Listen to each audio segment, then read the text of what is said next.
Today I am going to teach you the first lesson of this book, The Emperor and the Nightingale. This story is very interesting, written by the author Hans Christian Andersen. And this beautiful story was written by Hans Christian Andersen, who was born in Denmark on April 2nd, 1805. His stories are loved by children all over the world.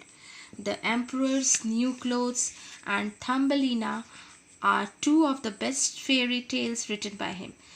तो ये जो story है वो Denmark में जन्म लिया था लेखक हैंस क्रिश्चियन एंडरसन, उनके द्वारा लिखी गई है। और उनके द्वारा लिखी गई और भी बहुत सारी कहानियाँ हैं जिसमें मशहूर है द एम्परर्स न्यू क्लोथ्स और थम्बेलिना। Have you ever heard a caged bird sing? Do you find it different than a bird singing in the garden? Well, this story is a fairy tale about a nightingale, a singing bird who sings as sweetly as a cuckoo. तो यहाँ पे हम एक कहानी पढ़ने जा रहे हैं एक नाइटिंगेल बर्ड के बारे में। क्या आपने कभी एक ऐसी चिड़िया की आवाज़ सुनी है जो पिंजरे में कैद हो? और क्या आपने गार्डन में जो चिड़िया गाना गा रही उसकी आवाज़ सुनी है? क्या उसमें आपको अंतर नज़र आया? वेल, ये स्टोरी इसी के बारे में है और ये एक फेरी टेल है। और अबाउट अ नाइटिंगेल, एक बर्ड के बारे में। सिंगिंग बर्ड है वो, जो कोयल की जैसा स्वीटली, जैसा कोयल गाती है उसी के जैसा वो स्वीटली गाता है। The nightingale is put in a cage by a Chinese emperor because of his melodious voice. What happens next? Read on to find out yourself.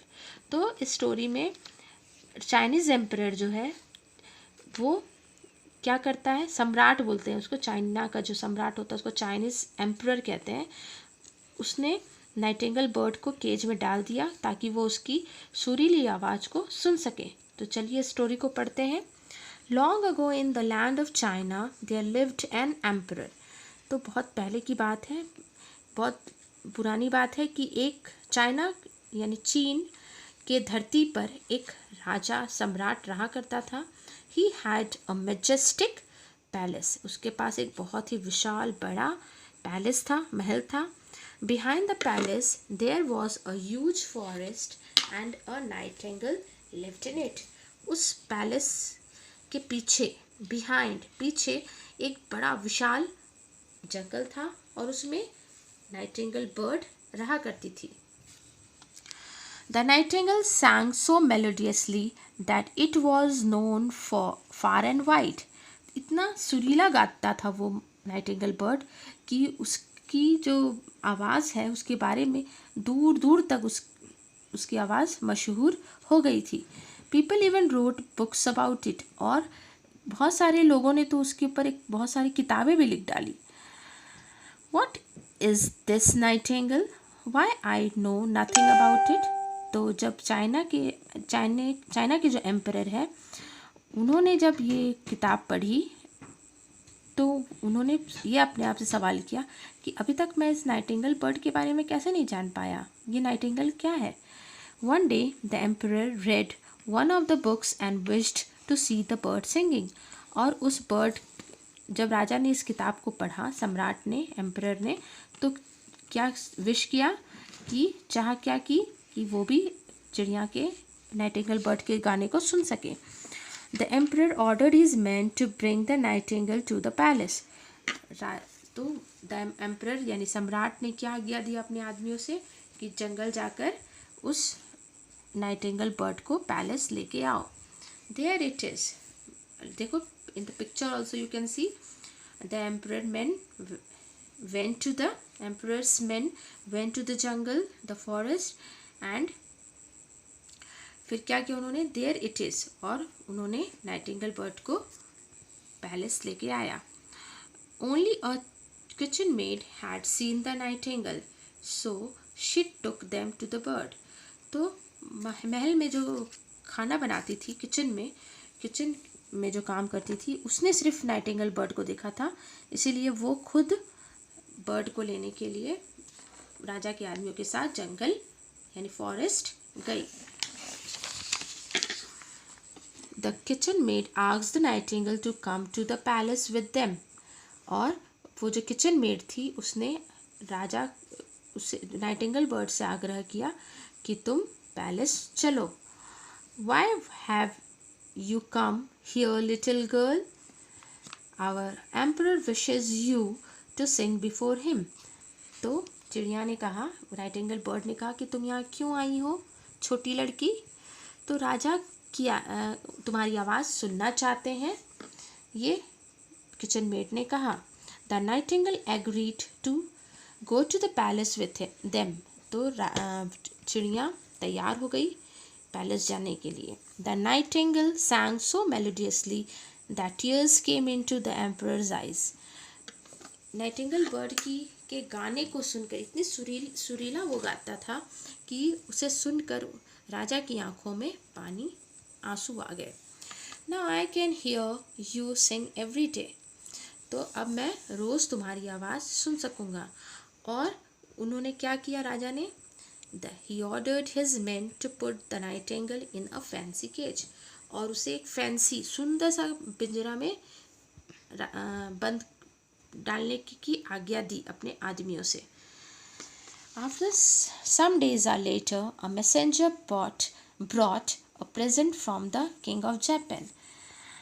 तो कुछ दिन बाद क्या हुआ कि एक मैसेंजर जो मैसेज लाता है वो आदमी चाइना के राजा को एक प्रेजेंट देता है, जो किंग ऑफ जापान उसको प्रेजेंट करता है। A gift for you majesty. तो महाराज को वो गिफ्ट प्रेजेंट करता है, एक गिफ्ट प्रेजेंट करता है। क्या गिफ्ट था, चलो देखते हैं। It was a beautiful toy Nightingale made of gold and covered with jewels. तो राजा ने देखा, खोला गिफ्ट को तो देखा, क्या देखा? एक बहुत सुंदर सी टॉय नाइटिंगेल बर्ड थी, एक चिड़िया थी, और वो गोल्ड की बनी हुई थी, और वो सजी हुई किससे थी? ज्वेल्स यानी जेवरात से, हीरे मोती से सजी हुई थी। उसे पूरा सजा के भेजा गया था। The emperor wound up the toy bird and it sang the same song again and again. तो राजा उसकी चाबी को घुमाता और उसकी आवाज़ को बार बार सुनता। ओह सच अ वंडरफुल प्रेजेंट। तो एम्परर ने क्या कहा, कितना खूबसूरत, कितना विचित्र गिफ्ट, उपहार है यह। Every night the emperor listen to the toy bird song. The real nightingale felt unhappy and flew back to the forest. हर रात राजा उस टॉय बर्ड के गाने को सुनता। इससे वो रियल नाइटिंगेल थी, वो दुखी हो जाती है और वापस जंगल में चली जाती है, उड़कर वापस जंगल चली जाती है। One day the toy bird broke and no one in the kingdom could repair it। एक दिन क्या हुआ था, खिलौना था वो बर्ड, जापान के राजा ने जो चाइना के राजा को दिया था, गिर गया और टूट गया। और फिर क्या हुआ कि no one in the kingdom, और उनके राज्य में कोई भी ऐसा आदमी नहीं था जो उसको रिपेयर कर सके। I will never hear this bird sing again. अब राजा दुखी हो जाता है, बोलता है, क्या कहता है वो, कि अब मैं बर्ड का आवाज़, नाइटिंगेल की आवाज़ को कभी नहीं सुन पाऊंगा। The emperor became sad। His only wish was to hear the melodious music of the nightingale again। तो इससे उदास हो जाता है राजा, और वो यही विश करता है, यही कामना करता है कि वो फिर से उस मेलोडियस यानी सुरीली आवाज़ को फिर से उस चिड़िया के सुन सके। Years passed and the emperor grew very sick।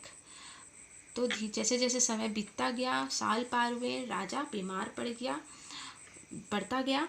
When the real nightingale heard the news, he flew to his window to sing।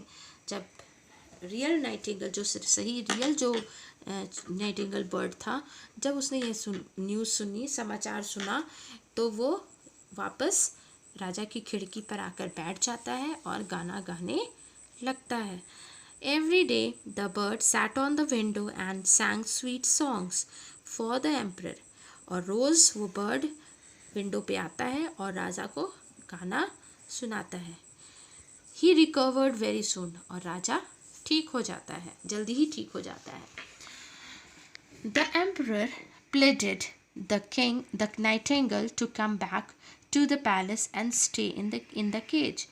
तो राजा फिर से उससे आग्रह करता है नाइटिंगेल बर्ड से कि तुम वापस इस पैलेस में आ जाओ और इस पिंजरे में रहने लगो। तो बर्ड क्या कहता है? I like my freedom but I will come. चिड़िया क्या कहता है? वो बर्ड क्या कहता है कि मुझे अपनी आज़ादी पसंद है, लेकिन फिर भी मैं रोज़ आऊँगा और तुम्हें आपको गाना सुनाऊँगा। Thank you dear nightingale. राजा उसे थैंक यू कहता है और उसे कैद यानी पिंजरे में कैद नहीं करता। The nightingale refuse to stay in the palace and promise to come to the window every night to sing. So he did. और वो रोज़ राजा को आकर गाना सुनाता है जैसा कि उसने राजा से वादा किया था। तो ये बहुत ही अच्छी स्टोरी है। It is a nice story about the bird and Nightingale and the emperor. और मुझे आशा है कि आप लोगों को समझ में आ गया होगा। Thank you, have a nice day.